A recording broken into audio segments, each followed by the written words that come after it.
Hey guys, welcome back to my channel. Today I just wanted to come on here and briefly talk about something that's been on my mind for some time now. And it's about cutting corners to get to where you want to be in life. Especially when it comes to like business or careers.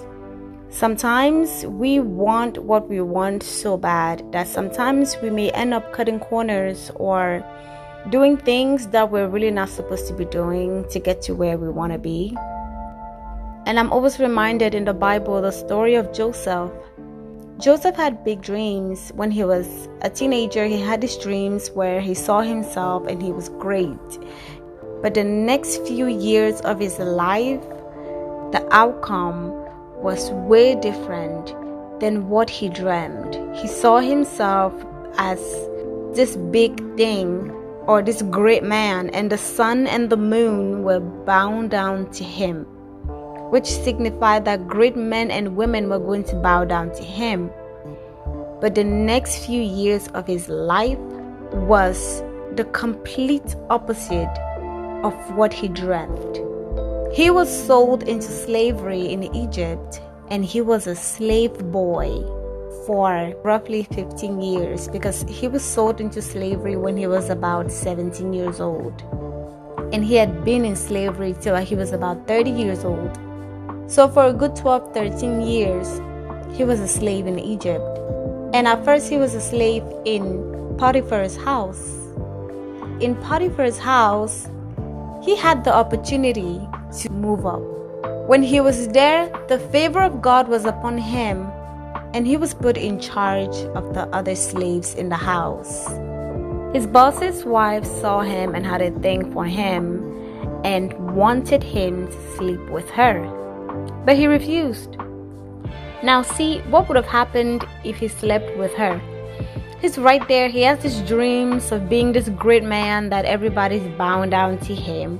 He's in the house of this great man. The man that he was working for was, let's say, like a senator or like one of the cabinets of the president. So back then, Potiphar was probably one of the cabinets of the king of Egypt.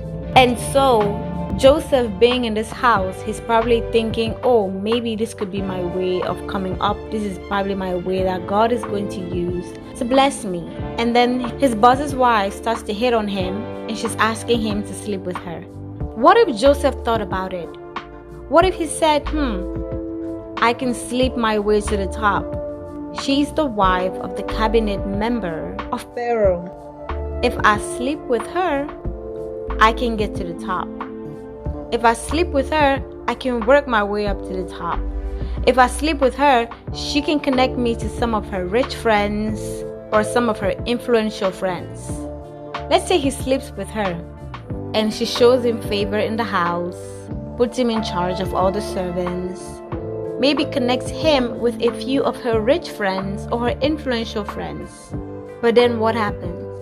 If Joseph had slept with Potiphar's wife, he would have stayed in Potiphar's house probably for the rest of his life because his destiny was not in Potiphar's house. What God had in store for him, the dreams and the goals that God had for him, was not in Potiphar's house. And so if Joseph had slept with Potiphar's wife, he would have aborted his destiny. He would have delayed his destiny. He would have rerouted his destiny, rerouted God's plans for his life. Sometimes the opportunities that present itself in front of you for advancement that are immoral are not the right way to advance. God doesn't need your help to take you where he wants to take you. If your boss is baiting you and telling you, giving hints that you need to sleep with him, or you are in an industry where it's hard to get in and you're considering selling your body, debasing yourself to sleep with somebody or do something, give some sort of sexual favor, bribe, pay your way in to get in there, if you have to do all of that, that's probably not where you're supposed to be, or that's not how God wants to put you in there.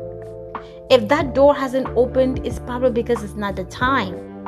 Joseph knew that God is the only person who can lift up a person. God is the only person who can lift up anyone. That's why when Potiphar's wife came to him with the idea of sleeping with him, he knew that number one, this is wrong. This is my boss's wife. I'm not going to disrespect him like this. And number two, I am not going to sin against God and sleep with this woman.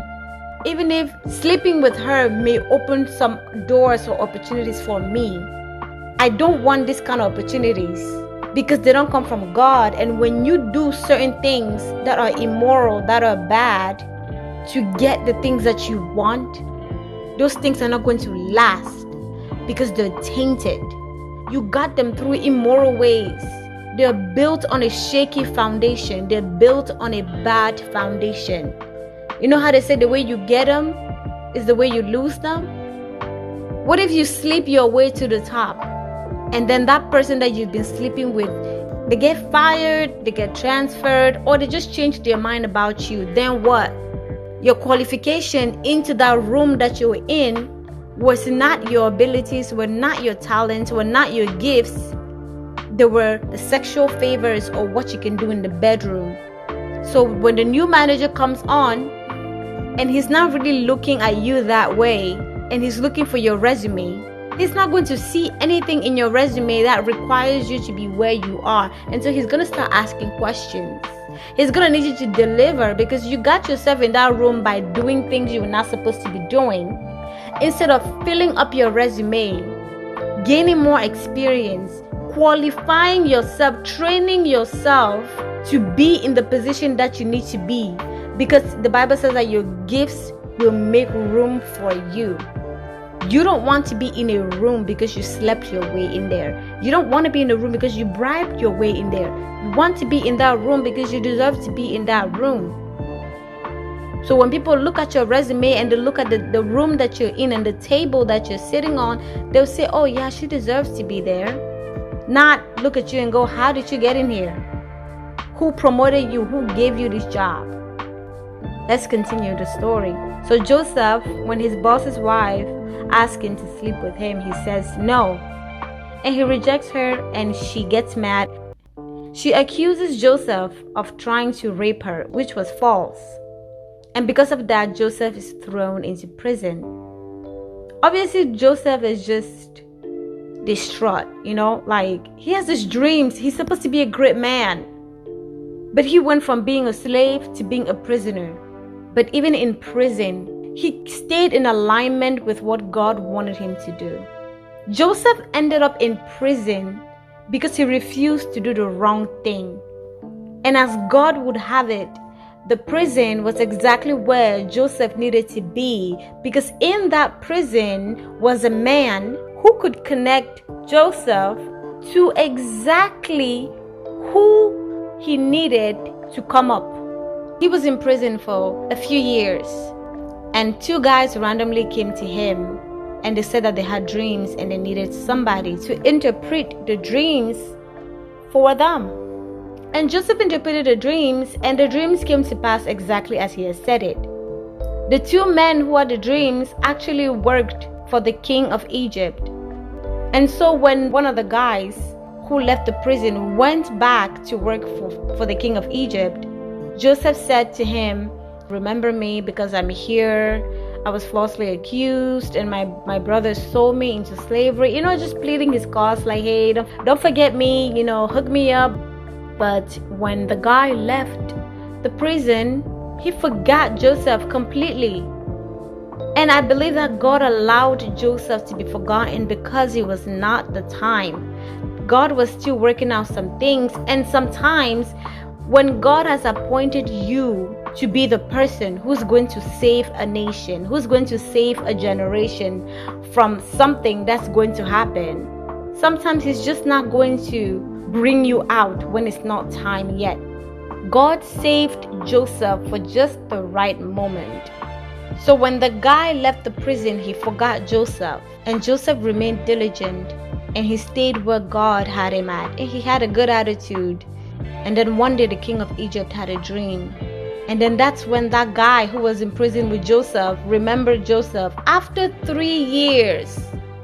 Sometimes you may be unemployed and you're passing out your resumes like, hey man, here's my resume. If you guys are hiring, call me. Or you're passing out your cards for your business or whatever, and you're asking people like, hey man, like, remember me, hook me up, sending DMs, and nobody's responding to you. It's not that you're not valuable, and it's not that what you're offering, your business, your resume is not good. It just means that it's not the right time, and it's not your job to force your way in there and make things happen. Because you may go into that room prematurely, and because your character is not built for that season of your life, you ruin it. You ever hear of celebrities who are a one-hit wonder?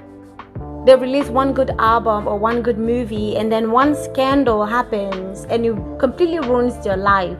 They say the wrong thing in an interview and they're destroyed. They're gone forever. Sometimes God is not going to allow you to get that clout just yet because your character is not yet well developed to be where you need to be. So stop trying to force things to happen. So the prisoner who got released from prison forgot Joseph until the king of Egypt had a dream 3 years later. Then he was like, oh, I remember I was in prison with this guy. And then Joseph came up, and then the king of Egypt called him. The king of Egypt told his dream to Joseph. Joseph interpreted the dream. And then Joseph gave a suggestion like, oh yeah, this is what the dream means. It means that there's going to be 7 years of abundance in Egypt. And then after the 7 years of abundance, there's going to be 7 years of famine. So Egypt is going to experience 7 years of overabundance, food in high supply. And then after the 7 years, it's going to be 7 years of drought and 7 years of famine. And then he suggested to the king of Egypt what the king of Egypt needed to do so that Egypt doesn't suffer. And then the king of Egypt was like, well, that's a good idea. Why don't you do it? I mean, who else is better suited to do this than you? And in that day, Joseph went from a prisoner to second in command in all of Egypt. It's like you wake up in the morning, you are a prisoner in prison, serving, let's say, a life sentence. But then by the time the day is over, miraculously, you are vice president of the United States of America. That's what happened to Joseph in one day. It doesn't take God anything to lift you up. It doesn't matter where you are. Stop trying to force your way through doors. If those doors are not opening, it's not time. Shoot your shot. Present your resume. Give your business card. Share your ideas. Speak about what your business is about, what you are about. Promote your business. Promote yourself. But don't you dare do anything that would debase yourself to get what you want to get. God knows how to lift you up. It doesn't matter where you are. God knows where you are. He knows how to find you, and He knows how to put you where you need to be. Stop trying to help Him. Stop trying to devalue yourself by doing crazy things to get the things that you want. Nowadays, people are thirsty for fame and clout. What exactly do you think is going to cost God to put you where He wants to put you? It cost Him nothing. It took Jesus 30 years of preparation for His ministry. Jesus, who was perfect and did not sin, He didn't even have to work on His sin. God was just building His character, building His spiritual stamina, building His gifts for His ministry. 30 years. But then when Jesus came into the spotlight, people knew who Jesus was. Far and wide, left and right, Jesus of Nazareth, Jesus of Nazareth. They knew Him.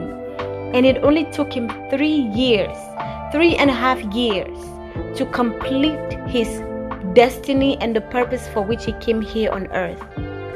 And the Bible said He did so much in those 3.5 years that all the books in the world would not be able to record all the things He did.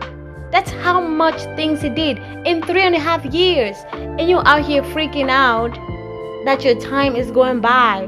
What is time to God?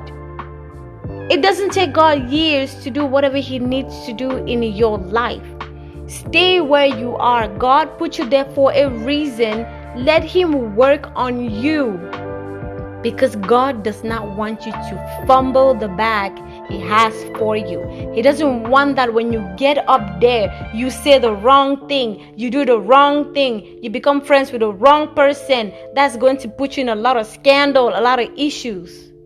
He would rather you mess up when nobody knows you. You make all the mistakes when nobody knows you. You say the wrong thing when nobody knows you, and you learn from all those mistakes so that when He puts you on the spotlight, you're blameless. You live a life of impact without scandal. Stop trying to help God. Stay where God has you. Don't debase yourself and don't devalue yourself to get the things that you want. Be diligent. Keep working on your craft. Keep working on yourself. Keep building your resume. Stay where you are. When the time is right, I promise you God will lift you up. It doesn't take God anything to lift you up. Remember Joseph. Joseph woke up in the morning a prisoner, and he went to bed second in command in Egypt. He woke up in the morning a prisoner and went to bed vice president of the whole country. It doesn't take God anything to lift you up.